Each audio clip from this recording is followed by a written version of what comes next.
Welcome to Awesome Movie Year, the podcast where we take a look back at an awesome year for movies, which is every year. My name is Josh Bell, film critic and writer, and I am joined by my co-host. I'm Jason Harris, filmmaker, comedian, and here we are in our natural habitat. Some people think it's ugly, other people think it's uglier. Yes, that's right. Awesome Movie Year, where a bunch of uglies talk about movies. Thank you. That is the narration to the nature documentary about Awesome Movie Year. Because in this season, we have been talking about the films of 1953, and we are here at our documentary episode in which we will be talking about a nature documentary. It is The Living Desert. It is the first feature-length film in the Walt Disney True Life Adventures series, which prior to this had released a number of very successful short films.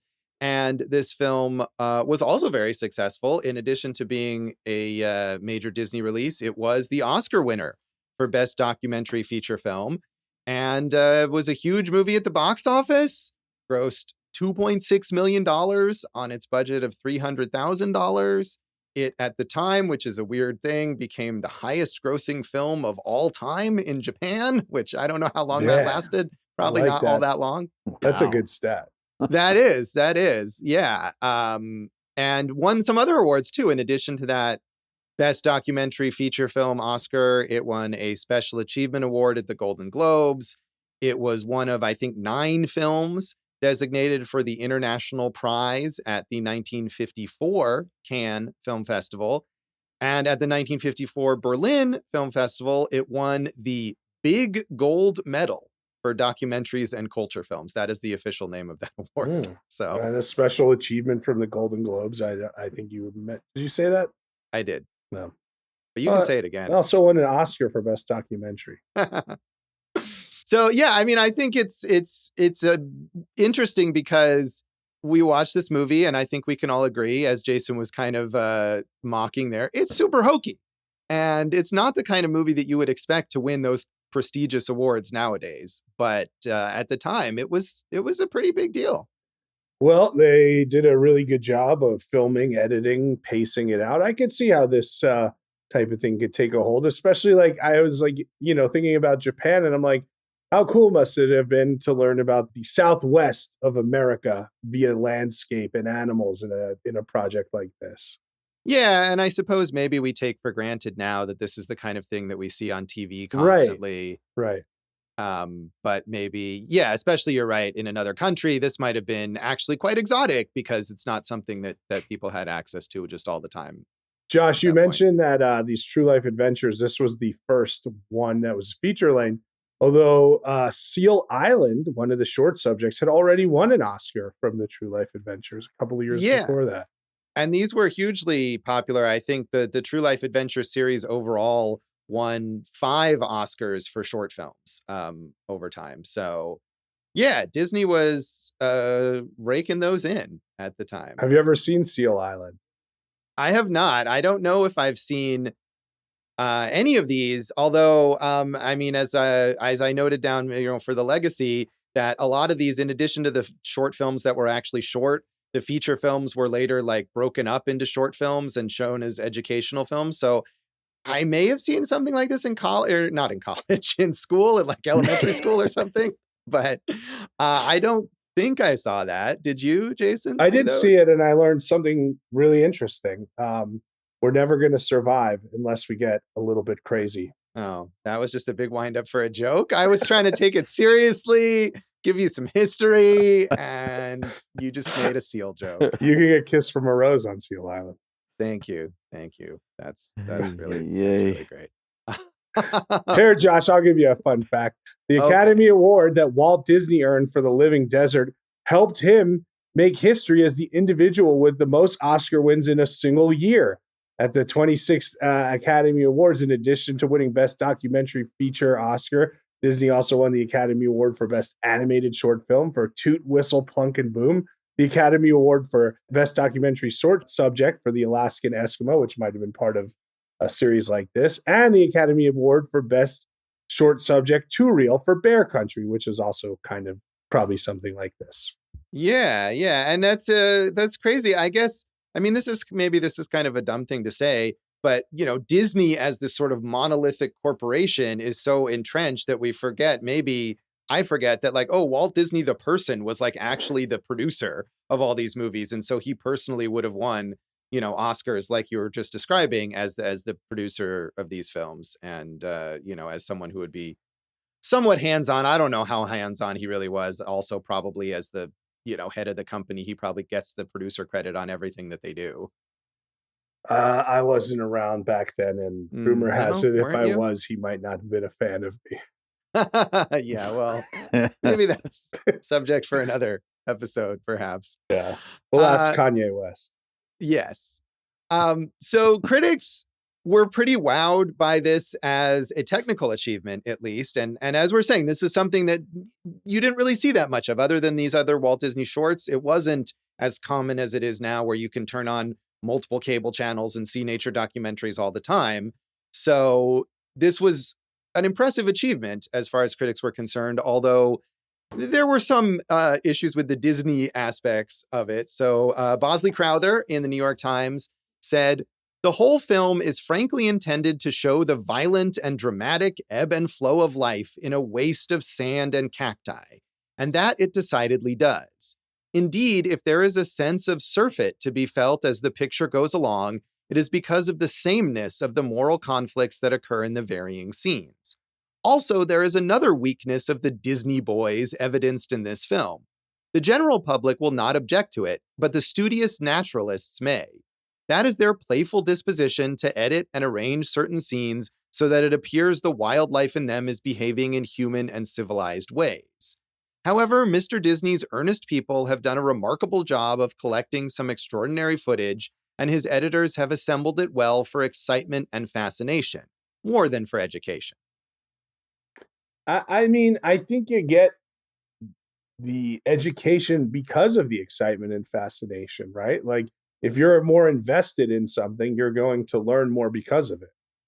Right. And I think obviously Disney as a corporation at the time, even more so now, was wholly focused on young audiences, on families. And you can't draw those people in unless you make it kind of fun and goofy. And so, yeah, I think that is kind of necessary to, it's to quote some other Disney thing, it's the spoonful of sugar, right? To help the Right. medicine go down. Yeah, and also, taking the time period into account, right? 1953, it's still a pretty new form and something they're experimenting with. So I think, that this is maybe a building block of where future nature documentaries could have gone a little further away from that. Although, Disney's had great success with all types of documentaries following this format, about different species and different habitats. So, they found what works for them. Right. And I feel like honestly, these complaints could be applied to current Disney nature documentaries, which Oh, in yes, I agree. in fact do more of this. I was surprised to realize than The Living Desert does. So but again, this was the sort of most common complaint, even among the overall wow factor for this film. Richard L. Coe in the Washington Post said, marvelous indeed are the wonders the color cameras reveal to us about the lives that go on in the dark, forbidding North American desert. With what must have been nerve-wracking patience, director James Algar and his camera crews show us the inconceivable forces of nature, the struggles for survival, the astonishing entente cordiale which seem to exist within the bitterest enmities. As is his inevitable habit, Mr. Disney has seen fit to draw from this the flattering conclusion that the insect, animal, and plant worlds have as a kind of ideal the same standards, material and moral, as those held by the proper law-abiding Americans of 1953. While there are, I don't doubt, some striking parallels, the notion, of course, is balderdash. Dave, do you think he picked that quote just to show off his French pronunciations? And his pronunciation of balderdash. Yeah. I liked that he said balderdash, and I do enjoy the cadence of some of these 1950s. Did you ever play reviewers. the board game Balderdash growing up? Probably. That's I played the Nintendo game was Balderdash. it based on the board game? No, it's totally Oh. different, but it's What awesome. was the premise of that game? You have to like dig in this tunnel and not get crushed by the What was boulders. that? Was it Boulder called Dash? Boulder Dash? Yeah, it was called Boulder Dash. Oh, It's like a okay. play So on this is words. even Yeah. further away from the topic here. Like Dig Dug. It's like Dig Dug. Yeah. I guess there Yeah, are rocks exactly. in this movie, so maybe we could Yeah, bring and it back Josh, around. there are plenty of tunnels. I mean, I True. saw a mouse dig a tunnel to escape a snake in this, and then Yes. run through that tunnel, jump up into a different tunnel as a fake out tunnel. So, Josh, this is quite on topic. Yeah, totally. That sounds like something you would do in a video game where you played a mouse trying to avoid a snake. Yeah, you something. totally could do that. And that would be entertaining and educational. You would be like learning about how to escape the predator by entertaining yourself by escaping the predator. Totally. Everything I know I learned from video games. Well, Yes. you're not a good example. But yeah, I mean, I think one of the things that Richard Coe points out here in his sarcastic way is that it's not only that we are anthropomorphizing these animals, but they are embodying these kind of stolid middle class values, especially whenever they talk about like the courtships between the male and female animals and stuff like that. Yeah. And Do you have an issue with that, with the personifying of the animals, Josh?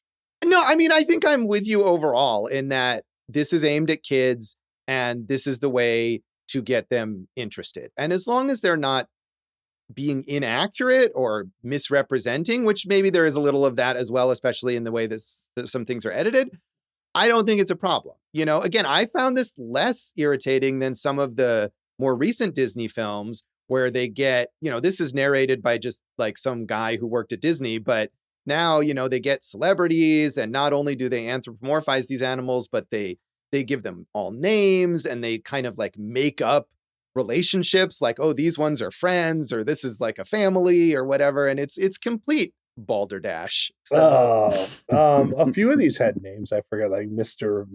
Mouse or something like that. Right. There is the one Skinny. Is he one of the? Yeah, he's one of the rats that they name, and he saves them from the Gila monster. But there's a lot more of that. Yeah.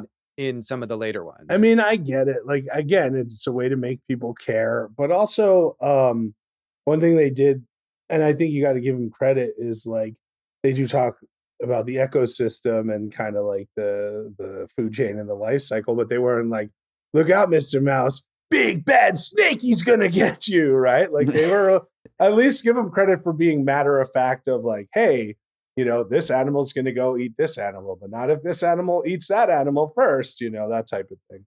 Right. And it is, I mean, even it's being shown to kids, like there's some brutal animal on animal violence going on in this movie that they're not trying to shy away from necessarily. So yeah, I mean, I think those are valid criticisms coming from stuffy adult film reviewers of the 1950s, but I think also that there's a reasonable motivation behind making the movie that way. I would agree, sir. Yeah. So there were actually quite a lot of other critics that were just gushing in a really kind of sad way. And I just grabbed one of those. So George Burke in the Miami Herald said, instead of the vast desert stretches and clumps of cactus which have represented the desert life to us up to now, the miracle of telephoto lenses takes us right down into the sands and behind the plant life of the apparent wastelands to prove that life of a very violent sort does exist there. The color is magnificent.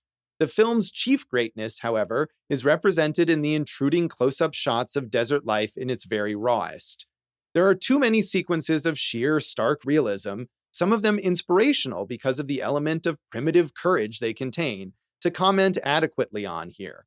The Living Desert packs the thrills of a dozen other so-called westerns. Yeah, definitely got that feeling of John Wayne in there. Right. Definitely got that. I mean, we do get Monument Valley in the beginning of the movie here, which is where John Ford shot many of his films. It's beautiful landscape and it looks good. And, you know, I mean, it reminded me of when we covered Baraka on this show in a way. But, you know, this one, like you said, is a little more overt, where that one's just kind of meditative and rhythmic. But yeah, I mean, I could see this like because I'm guessing most of those shorts, right? Like, how would people have seen those back in like 50, or they would have been played before the features or something like that, right? Yeah, I assume you would go see a Disney animated movie and it would play before, Lady and the Tramp or something like that. Right. So the difference is like the focus, right? You're like, okay, this is a good 8 minutes. I can just, drink soda and eat popcorn and get through it and finally see that those two dogs spaghetti kiss each other or whatever. But Yes, much as they do in nature. Yeah. yes. But yeah, I can see like being lost in this as a further, a deeper subject, as something like, hey, we're going to give this time and breath, as opposed to just like, check out fun things in the desert. Here's Lady and the Tramp. Right, right. Yeah, and I would imagine that. I mean, this movie was a huge hit, so I'm sure it did captivate a lot of kids in 1953 for the entire. I mean, it's a short movie. It still, as a feature goes, it's like 70 minutes long. It's not long, but it's long enough that it definitely has to work to hold your attention, and I think it Yeah, I does. definitely got bored at parts. Well, Jason has less of an attention span than the typical 8-year-old in 1953. I mean, So that's clear. That's yeah. definite. So I mean, I guess we kind of went over this, but you had not seen this or any of these true life adventures No, before? I don't think I saw these. We all know about him, of course, but never had seen it. I did read that Paul Kenworthy, who was one of the directors of photography, had shot that wasp versus tarantula fight, and that was kind of the imperative. Once they saw that, they're like, yeah, we think we could turn something like this into a feature, and that's where they put this team together with him and James Algar and Winston Hibbler and Ted Sears, and they kind of went out and made it in the Sonoran Desert in Arizona, and there you go, Josh. The rest is Oscar history. Indeed. So yes, Paul Kenworthy, who, I mean, James Algar, the director, but it seems like Paul Kenworthy and the other cinematographer did a lot of the work. Robert Crandall is the other cinematographer.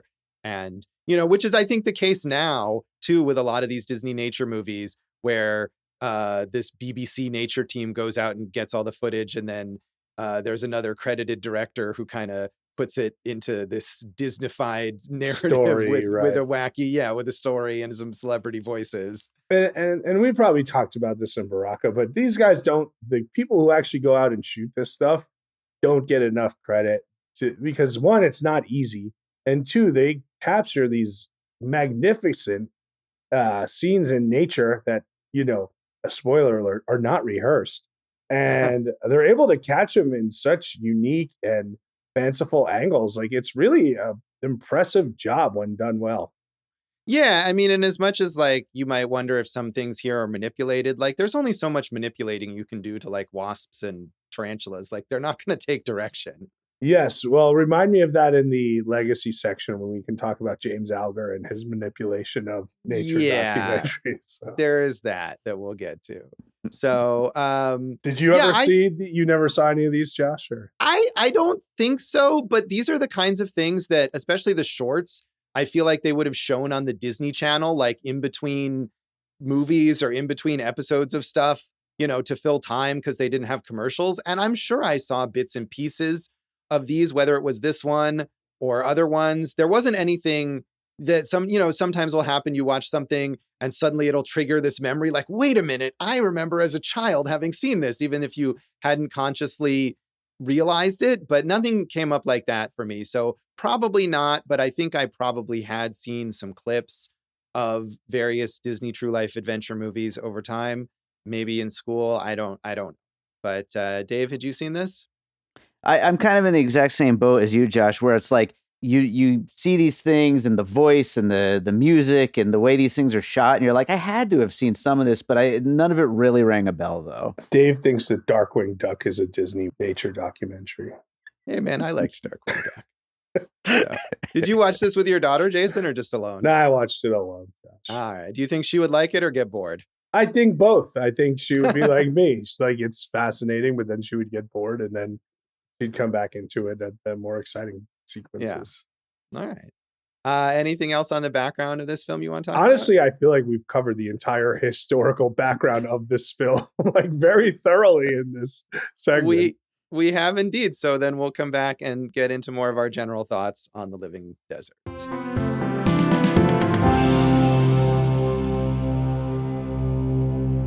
Welcome back to Awesome Movie Year. In this episode of our season on the films of 1953, we have been talking about the Disney nature documentary, The Living Desert. Look out, Josh, a Western diamondback rattlesnake's in your path.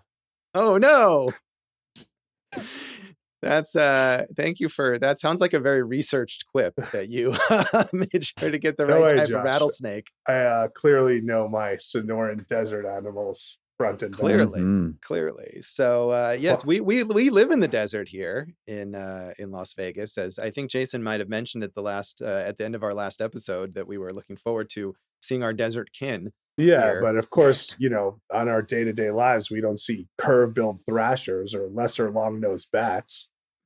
No, we don't. Although we might see scorpions and I see those iguanas and cottontails, things like that. So. Roadrunners. I just saw a thing about local roadrunners hanging out in Vegas here. So yeah, I'm glad you said you saw a thing because you never leave your house. So I was going to be like, how did you see roadrunners in your house? So True. There were no roadrunners in my house, thankfully. That would be weird and scary. But there are roadrunners on the roads here in Las Vegas. So Josh, were you captivated the whole time? I felt like this was an easy movie to be like, oh, that's cool. And then you're like, what? There's still 40 minutes left to go in this thing. Yeah. I mean, I wouldn't say I was captivated the whole time. It is an easy movie to watch, and it's an easy movie to kind of just have as pleasant background noise sort of thing. Yeah, I think maybe this is a real technical achievement for the time, obviously, as reflected in all those reviews. But the ability to capture this footage has developed so much in the last 60 years, 70 years. What is time? That I think you watch modern nature documentaries and it's just so much more majestic looking. They can get so much more in depth, and they can both in terms of the micro and the macro get you so much more. So there are bits of this movie that are boring. Yeah, totally. Well, I mean, we've talked about that tarantula versus wasp fight. That was pretty cool, the way they were able to get all that. I mean, you love seeing things die. I guess, yeah. No, that was amazing. And as you said, that footage from Paul Kenworthy was what inspired Disney to say, yes, let's make this movie. So yeah, of course, that bit is amazing. And there's a lot of amazing, cool footage in this movie. The like hawk versus rattlesnake, which I think, Jason, that you must have liked. You mentioned in your Letterboxd review. That was pretty cool. That's kind of the climactic moment. Right. And that has to do also with that rattlesnake chasing that mouse into the tunnels, right? And yeah. and you were talking about footage being manipulated. Maybe some mouse tunnels built on set there. A little inspiration from our 1980 Caddyshack episode. Yeah, there are a couple of shots where they show the mouse in the tunnel from like a side view, and I'm like, there's no way they put the camera. Where is the camera that the tunnel is properly constructed here? How much of the side of the desert did they dig out for the shot? Yeah, so there's definitely some of that, but I mean, again, like I was saying before, you can only do so much direction with animals like this. So they're going to do what they're going to do. They're not going to follow your instructions. And so I'm sure the majority of this is natural that they capture. Yeah, I don't mind that. There's some crazy stuff, like when that those boars are chasing that bobcat, and the bobcat has to like climb on this giant cactus and like just get pricked over and over again, just sitting on this huge cactus, like waiting for these boars to leave it alone. Like that's pretty wild that they were able to get all that, Yeah, and then it falls off because the cactus breaks and under its weight, and then it has to run up to another cactus. And yeah, there's some great stuff that, again, involves, I know a lot of these nature documentaries, the main characteristic I think you need to have as a cinematographer for this is just patience to wait and wait and wait until the animals do something cool that you can capture. I'd say knowledge also probably takes a lot of research, Yeah. Josh, the thing is, like, we keep talking about the animals, but the landscape stuff a lot of the time was just as interesting, seeing, kind of the mudslides or whatever else was going on. And just the shape of the desert is so Like it's pretty awesome. Like the desert. Like I love driving through it, and it's great to see stuff like that. Yeah, I agree, and I love the scenery too. I also love driving through it. I don't actually like want to leave my car and interact with it, but to see it. How do you even get to your car when you don't leave your house? Well, my car is in my garage, which is Oh, attached to my house, so yeah. That's that safe. works out. I do occasionally drive It's like an places. umbilical cord. You're still tethered. So Yeah, totally. But no, I mean, I haven't really driven out in the desert in a while. But when I used to drive, several years ago to California or drive to Laughlin here in Nevada through a lot of empty stretches of desert, like that was always really cool to see. That landscape is very beautiful, and I liked seeing it here in this movie too. now, Josh, this is a perfect opportunity to reveal something about yourself that I think our listeners will appreciate. Oh Tell boy. No, this is a good thing. Tell everyone why you used to drive to Laughlin every year. I used to go on trips to Laughlin as a kind of a little break from work and stay in a hotel there and relax and watch movies in the hotel Yeah, room. that's right. He would take his vacation from being a movie reviewer, go to a hotel, and just watch the movies he hadn't seen. That's a man who loves movies. In fact, he would call up the hotels to make sure they had the proper equipment or setup, in which case he would bring his own equipment. And he spent his vacation in Laughlin, which is not really a place you want to go on vacation, but just to watch more movies. This guy loves the movies. I do love the movies. And yeah, I mean, the idea there was to watch movies that I was not obligated to write about or to review just for my own enjoyment. And I will say, after like years of doing those visits, I kind of have a soft spot for Laughlin. Yeah, So, I performed in Laughlin a few times. I could see I myself like going back Laughlin. there. yeah, it has some lovely desert scenery to bring it back That's to the that's actual true. topic of this episode. It's swampy, because of the rivers and everything. Yeah, there's It works for you, Josh, because you stayed inside watching the movies. But if you were outside, you'd get bitten by those mosquitoes. That wouldn't have been fun for you. I don't know if there's like the something, what are the caddis flies that are really, I don't know how much they have mosquitoes there, but those caddis flies get really bad. Well, when Um, Disney puts out their True Adventure Laughlin nature documentary, this will be settled. I am looking forward to that. I will be first in line to watch the Disney nature documentary about Laughlin. And if Anyway, you happen to miss it, you can go to Laughlin, rent a hotel room, and watch it in your hotel room in Laughlin. I totally would do that. Yes, I mean, absolutely. Like I said, I'll watch this nature documentary about the desert that is literally right around us, but I would not actually leave the house to go experience that desert. But Dave, you go camping, right?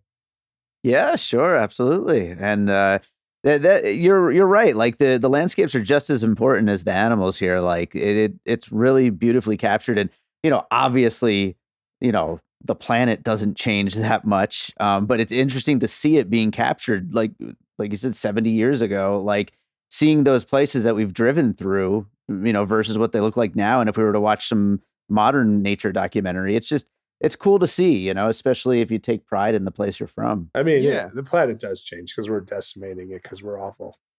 True, Yeah. but it's a slow process. I did wonder, I was going to look up because they show the Salton Sea, and I think the Salton Sea has totally dried up by now. Is that not right? Yeah, I mean, the last thing I saw in the Probably. Salton Sea was the Val Kilmer movie.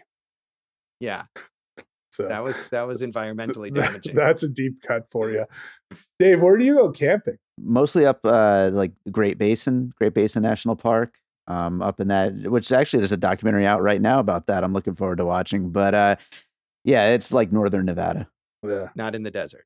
Well, actually, it's north of Vegas, so it's souther. The souther a word? Souther than northern Nevada. All right, thank you, Dave. That's what happens Narrating when the you next Disney True Life adventure. balderdash your way to education, Josh.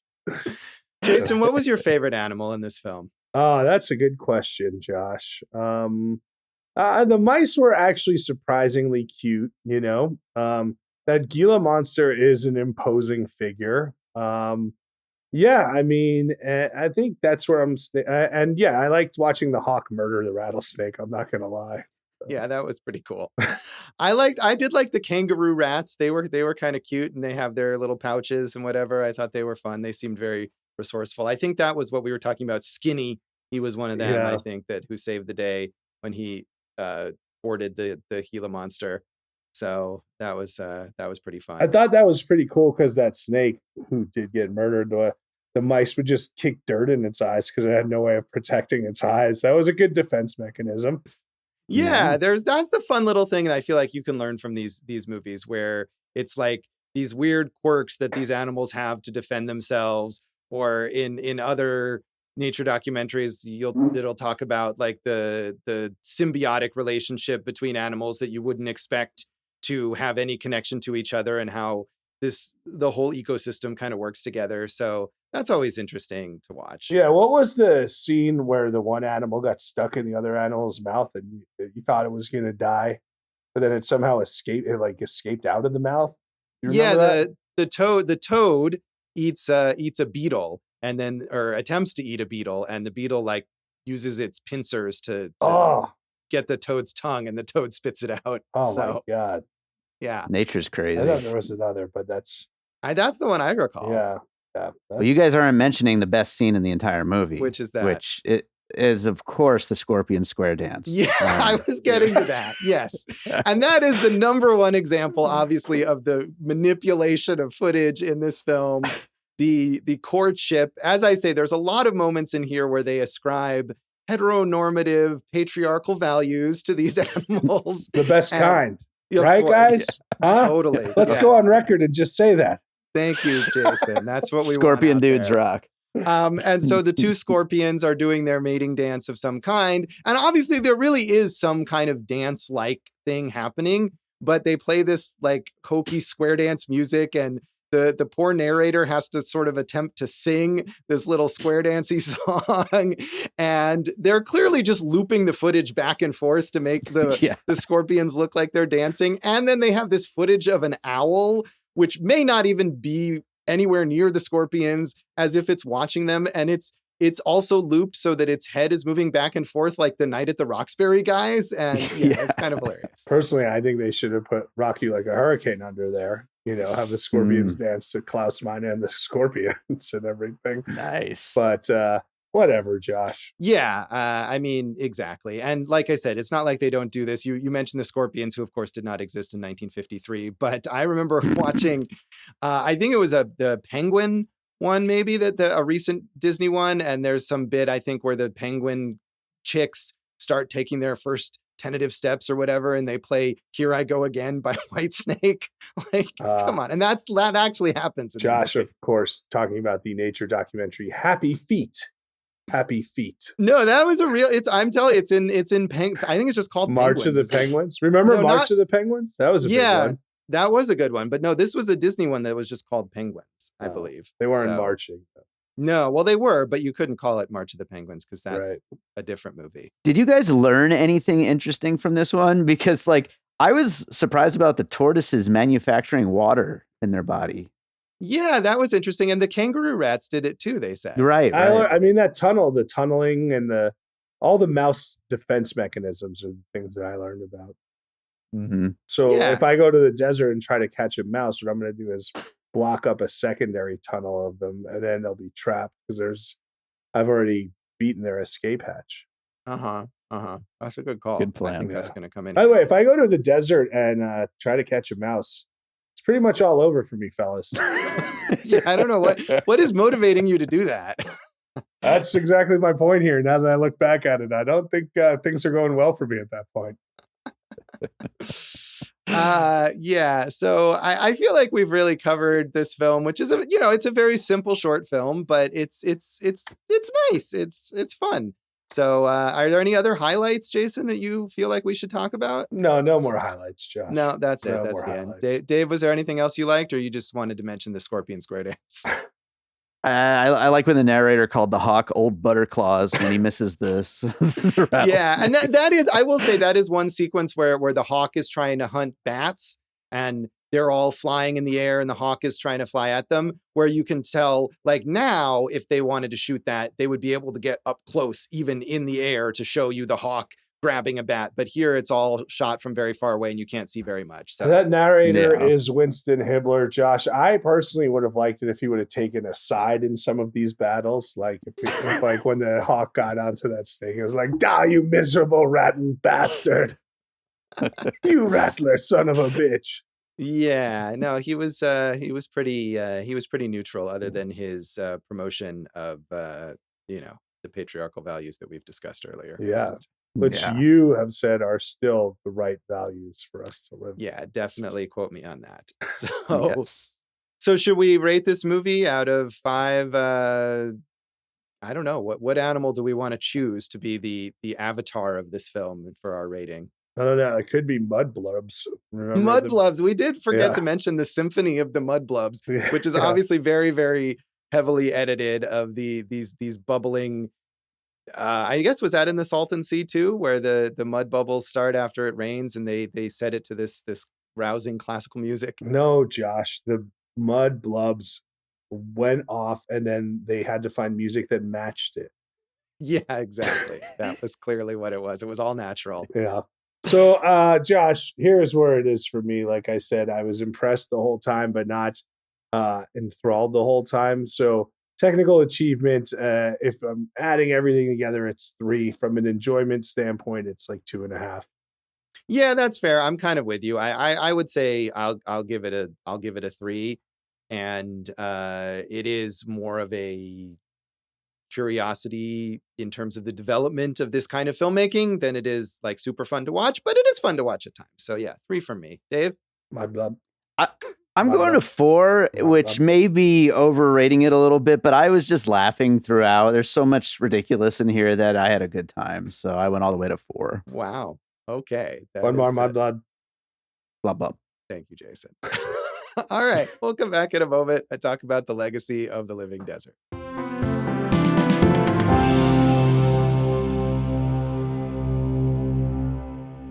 Welcome back to Awesome Movie Year. In this episode of our season on the films of 1953, we have been talking about the Disney True Life documentary, The Living Desert.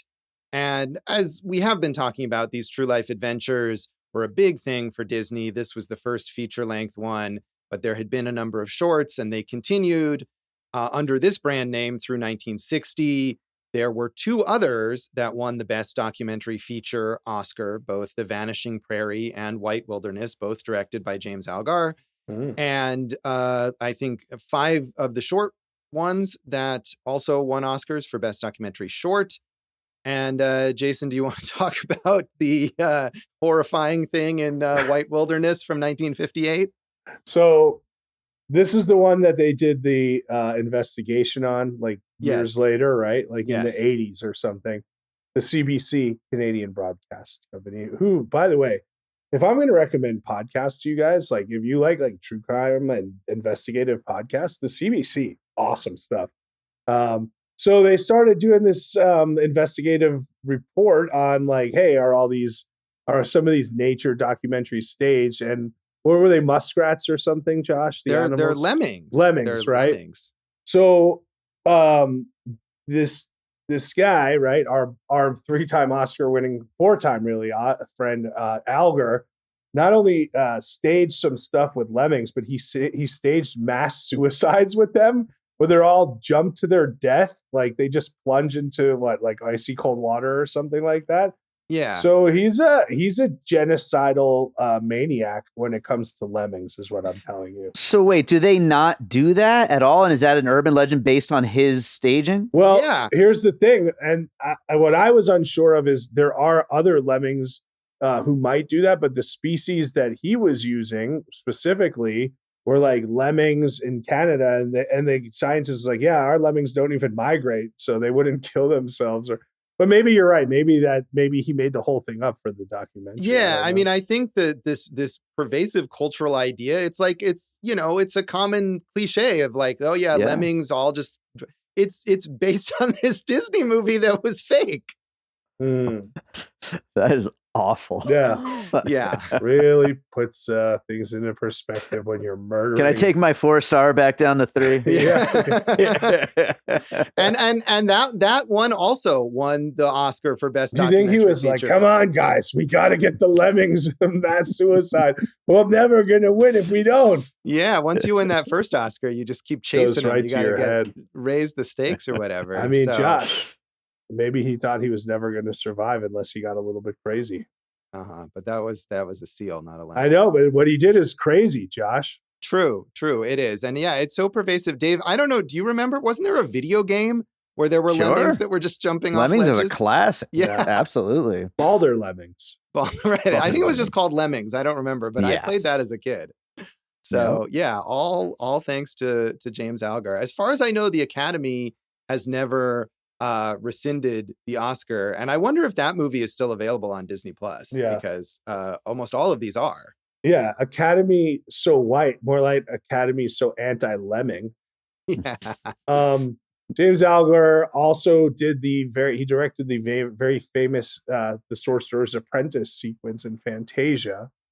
But really, these other guys, Josh, Winston Hibbler, Ted Sears, when we were talking about like this time period of like, hey, yeah, I'm going to go direct 40 movies and then write another 40. These guys, Sears was the first head of a Disney story department and did story work on movies including Snow White and the Seven Dwarfs, Pinocchio, Fantasia, Dumbo, Bambi, The Adventures of Ichabod and Mr. Toad, Cinderella, Alice in Wonderland, Peter Pan, for which he wrote song lyrics, Lady and the Tramp, and Sleeping Beauty. So that's pretty amazing. And he also did the voice in Pinocchio before it was reimagined with child actor Dickie Jones. Yeah, and I thought it was hilarious. And I mean, just I guess indicative of how Disney worked at the time, that like James Algar, the director, and the writers, like they were just people who worked on animated movies. And Walt Disney was like, how about you guys go make a nature documentary? Like, you're qualified for that, right? And that's what they did. Well, that was that studio system. Everyone's under a contract. And, Hibbler was a writer on a lot of the movies that I just mentioned. And he narrated this thing. And, these guys, they were prolific. Yeah. Algar was the main director on all of these True Life Adventures films for a number of years. And, but, as you pointed out, the real like nature technicians here, the cinematographers, Paul Kenworthy, who captured all that amazing footage. He also shot a few other Disney nature documentaries. And then I'm not sure what happened to his career after the 1950s. He doesn't have any other credits. But in 1978, he did win a non-competitive Oscar for technical achievement for being one of the inventors of the snorkel camera system, which I assume is something to shoot underwater. So was still maybe working behind the scenes on like equipment and stuff like that, even if not as a cinematographer. Now, Josh, how did you come to that summation that the snorkel was for use underwater? I mean, this is the kind of critical thinking skills that I bring to this podcast. So this is why you need those extra weeks in Laughlin, just to put thoughts like this together. Right. Yeah. I'm ruminating on all this stuff when I'm alone. So, as we mentioned, these features were split up into educational short films. That was in 1974. This was split into 3 films that were used for educational use. And this is definitely the kind of movie that you can imagine like the substitute teacher, in your science class or something, like wheeling out the TV and the VCR to put this on when they don't want to have to teach. And I'm sure that happened a lot in a lot of schools for decades, really. You want to know something, Josh? I had a music teacher named Mrs. White, and who was African American, already off to a divergent start in this story. And she did not like me at all. And when she showed movies in music class, I remember she showed Sound of Music, and she let the good kids watch the movie, and she made me and the rest of the bad kids look at the back of the television. Oh, man. Nice. What makes it even worse is I heard in other schools, because she taught in like 5 different schools, she just let the kids that she didn't like go out and play basketball. Like, why couldn't we go do that? Yeah. So, well, at least you got to hear it, though, right? You had to watch the back of the TV, but you could hear all the songs. Yeah, but like, come on, man. That's right. not No, it's definitely not. That's definitely not as good. So, Jason's traumatic childhood. I can't wait until we do an episode on The Sound of Music someday. Maybe that's the reason I've never watched it fully. Yeah, that'll be really a healing process for you, I think, if we ever get to that. Well, hey, man, it all makes sense. The Sound of Music, they're running from Nazis in this movie produced by Walt Disney. There's a lot of combinations that might maybe I got nothing. Move on, Josh. Jason, you clearly want to talk about Walt Disney's anti-Semitism, so let's just have it. Well, I mean, he didn't mass suicide a bunch of Jews like Algar did a bunch of lemmings. So I mean, I guess he's got that going for him. No, it's got to be out in the open, doesn't it, Josh? Right. I mean, Disney himself he was also racist and anti-union and a lot of unfortunate things that go along with the great that he did. And, he created a corporation that is now seemingly owns 50% of pop culture, which he didn't do himself, but certainly put it on his granddaughter, or Roy, is it Roy Disney's granddaughter? Or his I think so. Yeah. Yeah. I think it's his like grandniece or something, Abigail Disney. Yeah. She's talking about against them all the time, how they've lost the values of the company. True indeed. But as we've literally just pointed out, maybe the values of the company weren't all that great to begin with. So, Jason, have you seen any of those more recent Disney nature documentaries that I was talking about? I think I definitely have, or at least seen bits and pieces, but I couldn't tell you, Josh. Everything's a blur right now. Yeah, they all do kind of blur together. I was looking up, I think I've seen 4 of them for various reasons, just because, I mean, they have released them once a year in the spring, usually around Earth Day. And I remember seeing Earth, which was the big relaunch of that Disney nature brand in 2007. And I also saw Penguins, as I mentioned, not March of the Penguins, as well as Elephant, narrated by Meghan Markle, and Dolphin Reef, narrated by Natalie Portman, which I think was the most egregious in terms of like giving all the dolphins names and personalities. Here's and all Squeaky. What do you have to say for yourself, Squeaky? Yeah, kind of like that. Yeah. So they should make a documentary about how dolphins rape humans sometimes. That's such an odd phenomenon in nature to me, that if you're swimming along, a dolphin might just come up and rape you. Yeah, I guess you're not. Maybe that's made up by a documentary. Maybe that doesn't. It does sound like an algar, doesn't it? Yeah. An algorithm. Yeah. Oh, there we go. Okay. Yeah. I think that's where we got to stop then, maybe, unless you want to mention anything else here on Josh, the legacy of this. No, we've literally covered this movie every which way you can, including lemming mass suicide stagings and monolith company anti-Semitism. I don't know what else there is, Josh. Much as Disney would have intended. So that is The Living Desert. And that is this episode of Awesome Movie Year. You can document our presence online and on social media. You sure can. I'm still Jason Harris Comedy, or J Harris Comedy, on all the socials. Of course, you can go for Jason. That's my name on Letterboxd. Also go for Jason, eaten by a Gila monster. So my website is somewhere in the belly of a monster in the Sonoran Desert. Of course, we're awesomemovieyear.com, Awesome Movie Year on Facebook and Instagram, Awesome Movie Pod on Twitter. Don't forget Eat This Comedy and the Trivia Party. Yeah, check out all Jason's cool stuff, and check me out at joshbellhateseverything.com, at Josh Bell Hates Everything on Facebook, at Signal Bleed on Twitter, and at Signal Bleed on Letterboxd. And listen to our producer David Rosen's awesome podcast, Piecing It Together. Check out Piecing It Together wherever you listen to podcasts, and follow us on social media at Piecing Pod. And if you join that Popcorn and Puzzle Pieces Facebook group, you can tell us about your favorite nature documentary, maybe. Yeah, or your favorite racist company boss. Either one, right? Dave will accept both of those posts in the group. Yes, sure. Jason, what's in our next episode? Oh, Josh, it's your pick. So why would I tell everybody? I'm not an asshole. You tell them. All right. Well, my pick is Gentlemen Prefer Blondes, starring Marilyn Monroe. So tune in next time for that. And thanks for listening to Awesome Movie Year. Thank you for listening to Awesome Movie Year. Make sure to follow Awesome Movie Year on Facebook, at Awesome Movie Pod on Twitter, and at Awesome Movie Year on Instagram. And if you like the show, review us and rate us with 5 stars on Apple Podcasts.